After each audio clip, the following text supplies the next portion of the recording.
abençoo em nome de Jesus. Amém. Amém. Quero convidar você a abrir a sua Bíblia. E se você não tem, acompanhe nas televisões, mas se você tiver, melhor ainda. Evangelho de Lucas, capítulo 1, versículo 37. Esse texto é um texto que fala uma verdade ou algumas verdades. Eu quero basear nesse texto, e esse texto me leva a refletir sobre quem Deus é.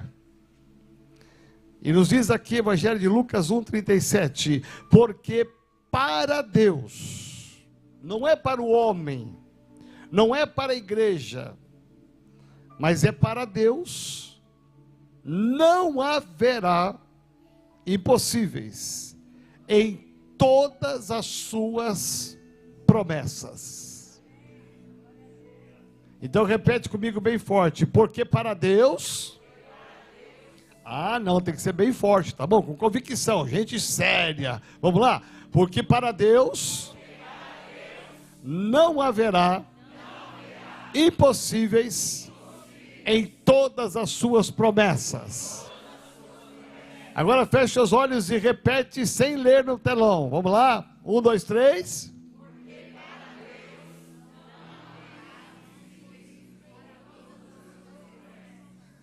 Oh, Jesus Cristo poderoso, vamos lá de novo, de olhos abertos, vamos lá, porque para Deus não haverá impossíveis em todas as suas promessas. Isso, porque para Deus não haverá impossíveis em todas as suas promessas. Agora feche os olhos e repete, vamos lá.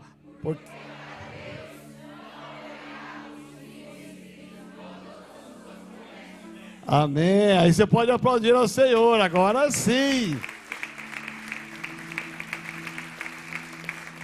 Por que eu fiz você repetir e decorar? Porque isso tem que estar na sua boca. Quando vier a luta, a dificuldade, o problema, a prova, quando vier uma má notícia, você tem que ter isso na sua memória. Orar essa palavra para o patrão, para o médico, porque para Deus não haverá impossíveis. Deus tem promessas, então elas se cumprirão. Amém? Então, pode se assentar por um instante em nome de Jesus.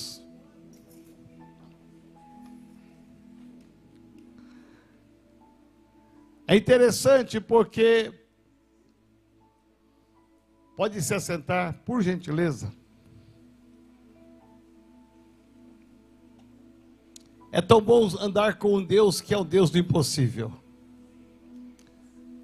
Eu disse pela manhã que nós precisamos ter algumas convicções.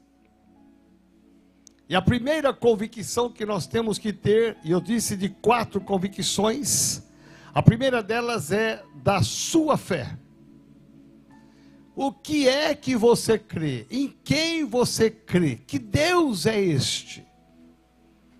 A Bíblia registra homens e mulheres que viveram experiências de fé porque eles tinham convicção daquilo que eles criam. Eles tinham convicção do Deus que eles serviam. Dar passos de fé parece que é uma coisa fácil, mas não é. Andar pela fé parece ser fácil, mas não é. Tanto é que de 12 discípulos que estavam no barco, quando Jesus chama para vir, para andar sobre as águas, 11 ficaram parados, paralisados, olhando e dizendo, é impossível. Só um, dos 12, só um se atreveu a andar sobre as águas. Olha que a maioria disse, eu creio que é Jesus, eu creio que é Ele, mas quando vem o desafio, muitas vezes e muitas pessoas se acovardam. Então quando você tem convicção de fé, você sabe o Deus que você serve, você sabe o Deus que anda do teu lado, que pega na tua mão, então você anda nos desafios, e você não vai ser como os 11, mas você vai ser como Pedro. Amém? Então diga assim: primeira convicção é da minha fé. Você sabe que Deus sempre vai colocar oportunidades para testar a sua fé? Deus vai colocar desafios na sua vida para testar a sua fé, para ver se você realmente é uma mulher de fé, um homem de fé, se verdadeiramente, apesar do seu título, líder de célula, de setor, de área, pastor, apóstolo, não importa. Deus vai permitir que você enfrente desafios, porque Ele está testando a sua fé.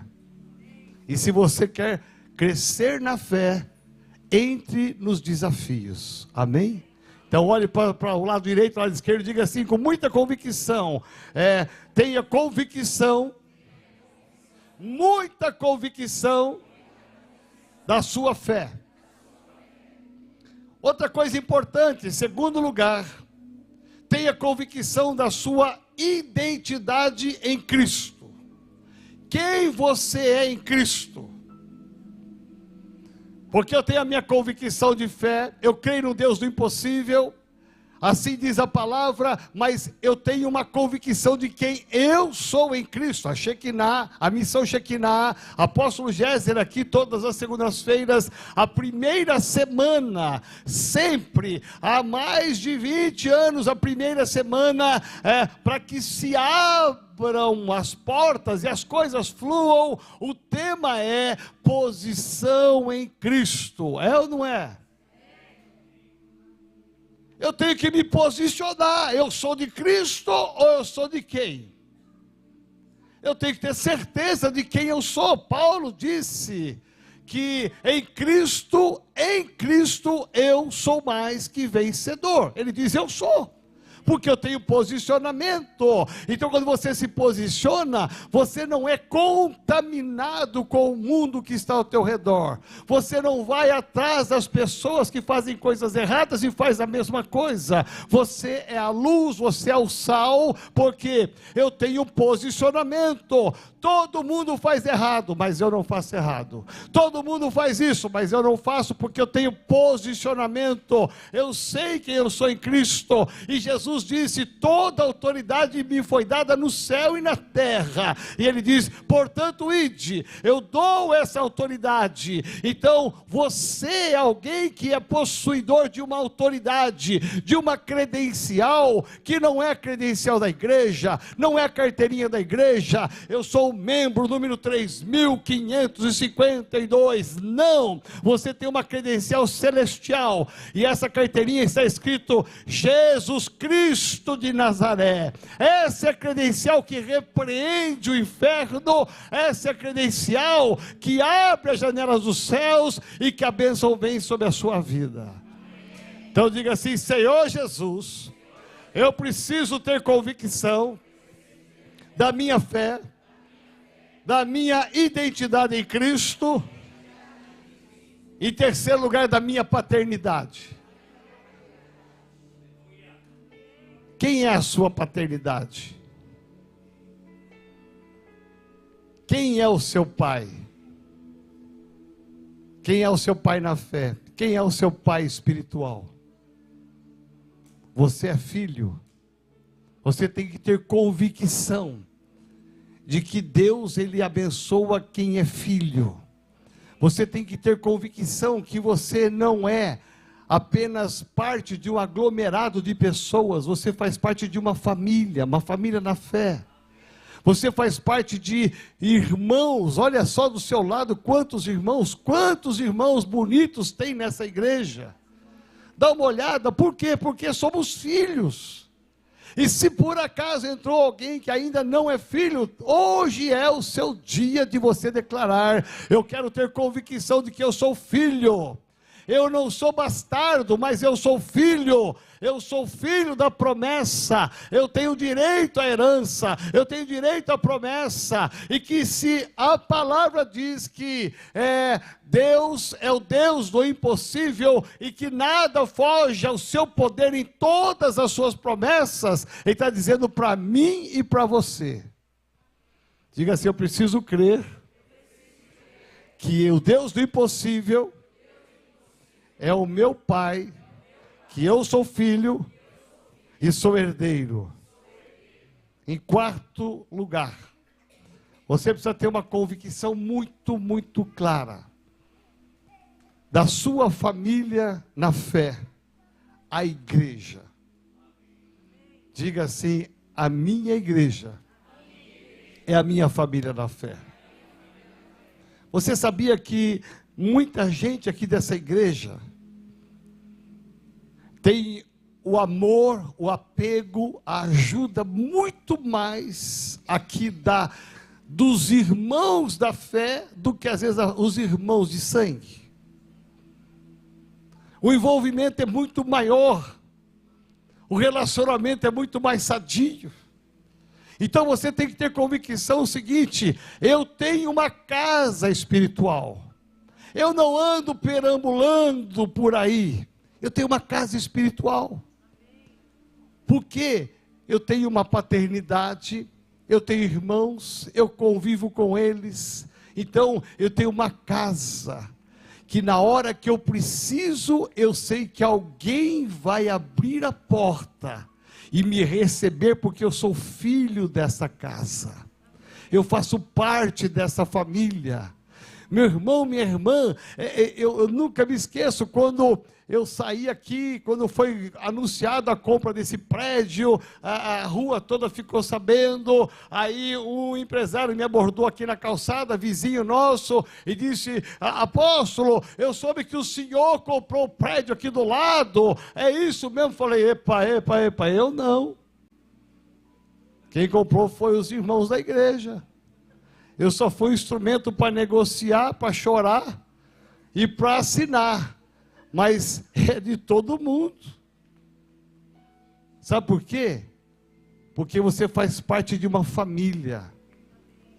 As conquistas da nossa igreja não são, nada está no meu nome, presta atenção, nada. Você fala assim: o pastor está enricando, meu Deus do céu. Se eu fosse eu comprar esse prédio, eu estava me endividando. Onde eu ia arrumar 264 mil por mês, gente? Mas nem que eu vendesse sei lá o que, não conseguiria. Mas essa conquista, o Vale dos Mananciais, que estamos terminando as 10 novas suítes lá maravilhosamente. Isso tudo é patrimônio, sabe de quem? Seu. É dos seus filhos. Quem tem filho pequeno pode crer que um dia ele vai chegar aqui e vai dizer assim: olha, o meu pai, ele faz parte da história dessa igreja. Quando o teu filho for líder de acampamento, pequenininho que ele é agora, quando ele for líder de acampamento, dançar aqui, você fala assim: olha, essa é a minha casa, esse é o meu lugar, aqui que eu me relaciono, aqui que eu sou amado, aqui que eu amo, aqui que eu perdoo e sou perdoado, aqui que eu vivo o ministério da cura e sou curado, porque eu tenho uma casa, eu tenho uma família. Amém? Então diga assim: eu preciso ter convicção da minha família na fé. E eu quero pensar então com você que debaixo dessa convicção, como que Deus trabalha, esse Deus do impossível que estamos pregando aqui, porque em todas as suas promessas, todas as palavras que Deus liberou, todas elas aconteceram. E eu quero remeter você agora profeticamente, historicamente, lá no passado, no livro do profeta Ezequiel, capítulo 37. Ezequiel capítulo 37 é um livro e uma narrativa profética da nação de Israel, aonde há uma palavra liberada que eles voltarão de todas as partes do mundo para se concentrar em Israel. Mas ali a Bíblia diz, e o livro de Ezequiel relata, que ele foi levado em espírito pelo deserto. Ele não foi levado para Fortaleza, para ir na praia, não foi levado para Miami, na praia, ele não foi levado para Dubai, ele foi levado para o deserto. Diga assim, muitas vezes, Deus nos leva e permite ser levado a lugares que não são agradáveis. É impressionante porque aquele homem foi levado e ele teve uma das visões mais terríveis que talvez ele já tinha visto no seu ministério.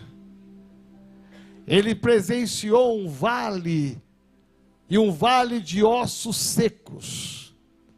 E a Bíblia faz uma descrição detalhada, dizendo a gravidade do que havia ali, do que ele estava visualizando. E a Bíblia diz que eram ossos secos e sequíssimos. O que se presume historicamente é que houve uma guerra, uma luta, e um exército perdeu, eles foram mortos. Todo o exército foi morto, foi exterminado. E passou os anos, e passou o tempo, e tudo aquilo começou a virar pó, a virar poeira. E ali o profeta, ele vai ter uma visão terrível. Ele vai ver ossos, muitos ossos. E a palavra de Deus diz para ele, Deus fala com ele, Ezequiel, por acaso esses ossos podem reviver? Naquele momento, Deus estava testando a fé de Ezequiel. Ele foi levado no deserto para ser testado. Deus permite que você entre em algumas situações que não são boas, porque Ele quer testar a sua fé. Quando você tem as convicções que nós falamos aqui, pelo menos essas 4, quando você se depara com algo que você não espera, não foi planejado, não, você planejou diferente, você não esperava que acontecesse algo na sua vida, fugiu do seu controle, escapou da sua capacidade de até entender e compreender o que fazer. Ezequiel disse para o Senhor, Senhor, tu sabes. Ezequiel estava dizendo para naquele momento o seguinte, eu creio na tua palavra. E quando Ezequiel disse isso para o Senhor, ele estava dizendo o seguinte, eu tenho a fé que o Senhor é o Deus do impossível. Meu irmão, nada foge ao controle do nosso Deus. Tudo está no controle do nosso Deus. Então diga assim, Senhor, me ajuda a ter esse entendimento, que não importa a situação, não importa a gravidade, o Senhor está no controle. Preste atenção, descansa nele. Algo novo vai acontecer. Alguma porta vai ser aberta, alguma restauração vai acontecer. Se Deus é o Deus do impossível, por que temer? Pode levar anos e anos e anos, mas aguarda, porque uma hora a coisa vai acontecer. Espera no Senhor, confia nele, diz a palavra, e o mais ele fará. Sabe que esse o mais é aquilo que você não pode fazer. Você já orou, você já jejuou, você já falou, você já conversou, você já reivindicou, você já fez de tudo e nada se moveu. Aí quando você fez de tudo e nada se moveu, Senhor, agora entra em ação. É a sua vez. E eu vou te dizer uma frase que muitos pastores falam. A especialidade do nosso Deus é milagres. Milagres. Eu contei pela manhã que na nossa igreja em Osasco nós tínhamos 2 cegos, 2 homens cegos, sem enxergar nada. E a pastora Maria Clarice, o pastor Valdeci orando, e aqueles homens todos, os cultos vindo no altar, trazidos ali por alguém, e eles vinham orar cegos e voltavam cegos. Mas um dia, um daqueles cegos recebeu um milagre, E ele aprendeu a olhar as coisas. Percebe? O outro ainda está lá. Não sei qual é o critério que Deus usou para curar um, ou aquele apenas, mas o outro está lá, firmão. Sabe por quê? Porque ele deve estar pensando em dele, se Deus curou aquele que era meu amigo cego, eu estou na fila. Uma hora eu vou abrir os olhos, eu vou enxergar. Você percebe que quando você começa a ter esse entendimento, é como o profeta Ezequiel. Ezequiel disse, tu sabes. Então Deus disse, começa a liberar a palavra, presta atenção. Por isso que eu faço muito você repetir, porque você precisa aprender a ter uma boca profética no meio da crise, do caos. Nunca puxe negativamente, nunca seja pessimista, nunca assuma uma posição de derrota, apenas profetize a palavra. E Deus disse, profetiza isso, ele profetizou, profetiza aquilo, eu profetizei. Sabe por quê? Porque o Deus que nós servimos é o Deus que pode todas as coisas em suas promessas. Se Deus falou, vai acontecer, ponto final. Amém? Por exemplo, depois de 30 meses, quando nós pagarmos esse prédio aí, você vai assim, ufa, graças a Deus, sangue de Jesus tem poder. Meu irmão, não se iluda que Deus vai colocar uma coisa maior para a gente pagar. Não se iluda. O pastor pirou, meu irmão, nós vamos indo de glória em glória, amém? Não é de derrota em derrota, é de glória em glória. Sabe por quê? Porque eu creio no Deus impossível e nós vamos todos juntos de carona ser abençoados. Presta atenção, eu queria chamar aqui a Sandra e o Júnior, vem cá. Você pode aplaudir ao Senhor pela vida deles?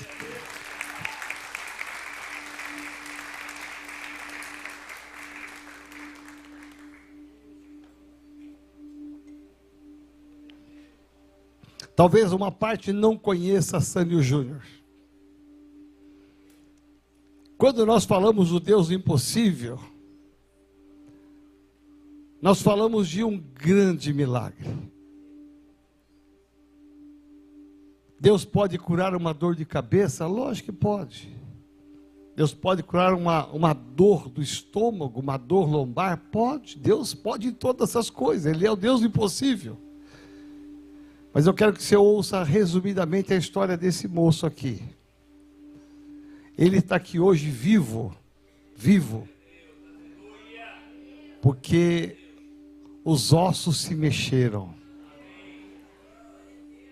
O vale de ossos secos chegou na vida da Sandra, né, Sandra? Naquela UTI. Seco, sequíssimo, sem vida. Mas a boca profética da Sandra, da liderança dos pastores da igreja aqui por 3 meses. Aqui está o resultado. Ó. Você pode aplaudir ao Senhor? Obrigado, apóstolo. Obrigado à igreja pelas orações, pelo carinho de vocês. E o testemunho ele vai ser bem breve e rápido também. Primeiramente, agradecer a Deus e em segundo pela vida da minha esposa, que em 38 dias não me abandonou. Sempre ali do lado, ali, fortalecendo. E o que aconteceu comigo foi algo muito grave. Na realidade, tínhamos programado uma cirurgia, coisa muito simples, só que durante a cirurgia, acabei descobrindo que tinha um gene maligno, né? Chamado hipertermia maligna. O que acontece? É uma elevação da temperatura do corpo, reagindo com anestesia inalatória. E geralmente quando você descobre isso, é só depois que morreu, porque ninguém sobrevive a uma hipertermia maligna, né? O cara só vai descobrir depois que está lá no ML e vai fazer uma autópsia. Então, graças a Deus, tive uma parada cardiorrespiratória, fiquei 6 minutos, né, sem vida nenhuma, zerado, apagou tudo, né? E graças a Deus, Deus entrou com providência. Minha esposa já tinha essa visão, a questão da visão, que durante a minha cirurgia, Deus estava comigo, Jesus e os anjos. Só que ela não falou para mim. E ela vinha ao longo de um período com uma palavra muito forte que Deus tinha colocado no espírito dela. Seja forte e corajosa que eu estou contigo. Só que ela não sabia o que seria esse processo. E graças a Deus, ela orou depois de muito tempo. Ela veio, falou comigo. Passei 10 dias em coma induzido, entubado, sem nenhum tipo de resposta, né? Sempre com muito sedativo, e os médicos sempre falando, como ele ficou muito tempo em uma parada cardiorrespiratória, provavelmente ele não vai falar, não vai enxergar e nem ande. Vai travar. Então, graças a Deus, consegui voltar inteiro, né? Ainda estou no processo, amém. Ainda estou num processo de fisioterapia. Um órgão todos os meus órgãos foram atacados nesse processo, e o que mais complicou foi o rim, né? Então foi uma sucessão de milagres, né? E o que mais atacou foi o rim. Nesse processo, o médico vinha com todo o carinho do mundo e falava: Sr. Júnior, é o seguinte, aconteceu isso com o seu rim, ele vai demorar a voltar, é um órgão mais sensível, então para o senhor voltar a fazer xixi de novo, é de 6 meses a 1 ano. 2 anos para você fazer xixi. Só que a gente foi exercitando o quê? A fé. Ao longo de 2 meses, acho que foi o período mais longo ali, onde Deus exigiu, sabendo que eu vinha para essa igreja, eu sabia que tinha que ser provado e aprovado em alguma situação. Foi isso que o apóstolo trouxe, né? Em algum momento você vai ser provado em alguma coisa. E recebemos um convite de um casal de pastor maravilhosos, né? Para trabalharmos com eles. Só que na realidade, para a gente trabalhar, a gente precisa ter experiência e precisa ter propriedade. Então Deus me deu essa propriedade lá no hospital, onde durante o período que eu fiquei internado, recebi visita dos pastores, a oração dos irmãos da igreja também foi bênção. Teve até um momento de louvor, né? O casal lá, o Mateus e a Natália foram lá fazer um louvor lá, e esse louvor ele repercutiu durante uma semana no hospital, né? E ali a gente foi trabalhando e evangelizando também. Foi um momento onde que Deus usou muito minha vida, e também graças a Deus uma médica aceitou Jesus. Ali, mesmo na cama de UTI ali, falei do amor de Cristo, mesmo deitado, eu falei: a senhora gostaria de aceitar Jesus? Ela falou: gostaria, então vamos fazer uma oração. Todo enrolado lá, falei: vamos fazer uma oração aqui, e graças a Deus, Deus bradou. Ainda estou num processo de recuperação, onde também é mais um milagre. O médico ainda está num processo de hemodiálise, só que esse processo não é para eliminar líquido do corpo, porque já perdi 20 quilos já nesse processo todo. Estava com 100 quilos, hoje eu tenho 83. Né? E eu ainda quero manter esse shape aqui de 83. Né? Então o que acontece? Voltar a urinar, o médico falou de 6 meses a 2 anos. Em 10 dias eu já estava fazendo tudo normalmente. Né? Por mais um processo. Aí continuo fazendo o processo de hemodiálise, só que esse processo, ele faz tanto o processo de filtragem e eliminação de líquidos. Só que como o rim está funcionando quase que normalmente, eu só estou fazendo um processo de filtragem do sangue, né, para eliminar as toxinas. E um ponto que o médico falou que era muito importante, ele falou assim: você vai fazer 3 vezes hemodiálise por semana. Os níveis de creatinina no sangue estão baixando, reduziram para 2 dias agora. Né? E essa creatinina começou alta, começou com 9, né? E o médico falou: não fica muito feliz não, que não vai baixar tão cedo esses níveis. E você já vai ter que pensar num transplante de rim. E a Sandra falando: não vai acontecer isso não, em nome de Jesus. E a cada novo processo, né, a cada novo exame, os níveis de creatinina estão baixando. Então no último estava 8, chegou para 6, e no último exame chegou em 5. Né? E o médico simplesmente falou: dona Sandra, tá baixando, né? Porque ela falou assim: não vai fazer transplante, esses níveis vão baixar. E graças a Deus, para a honra e glória do Senhor, já está tudo normalizando. Agradeço a oração da igreja, agradeço o carinho de vocês, e muito obrigado pela oportunidade. Glória a Deus. Quero aqui honrar a vida da Sandra, viu, Sandra? A Sandra o tempo todo largou tudo para ficar ao lado do seu marido. A Bíblia diz que a mulher sábia edifica o seu lar. Essa mulher pagou o preço de oração, de ser boca profética, de pegar na mão e de crer que ele estaria aqui hoje. Amém? A Letícia, ao seu noivo, né, que fazem parte dessa família, dizer que nós amamos muito vocês, né? O Júnior tinha que ficar bom de qualquer jeito. Sabe por quê? Porque ele faz parte da minha equipe de mutirão. Lá no Vale. Ó, o braço dele, ó. Tá firme lá, vai voltar para o mutirão, igual o Ernesto lá. Né? A turma do mutirão, a turma do Zap está lá. Volta, Júnior, volta para ajudar. Sai dessa UTI, rapaz. Né? Está aqui agora conosco. Que Deus te abençoe, Deus te guarde. Pode aplaudir ao Senhor pela vida deles.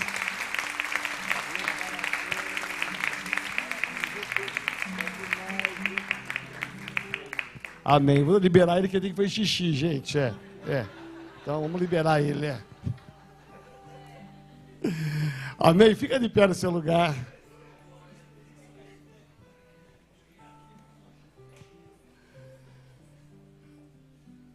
Tem que cuidar. Vai liberar geral aí.